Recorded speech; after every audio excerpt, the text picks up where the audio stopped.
Hello guys, welcome back to the channel. In today's video, I'm going to show you how we can show our assistant menu as edge icon on a Samsung Galaxy phone. Okay, this is my assistant menu and I'm going to make it as edge icon. First of all, we can go to our settings, and after we have our settings opened, we can go to the accessibility setting.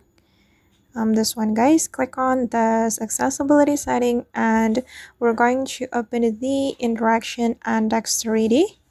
Okay, and here we have to click on our assistant menu, and if you want to show your assistant menu as edge icon, you just need to click on this feature, click on the toggle button, and now the show as edge icon feature has been activated, and now my assistant menu has become the edge icon. This is my assistant menu. And I guess that's how we can show assistant menu on Samsung Galaxy phone as edge icon. I hope this tutorial will be useful for you. Thank you so much for watching. And if you found this tutorial useful, don't forget to hit the like button, leave your comments, and also subscribe to the channel. See you on the next video.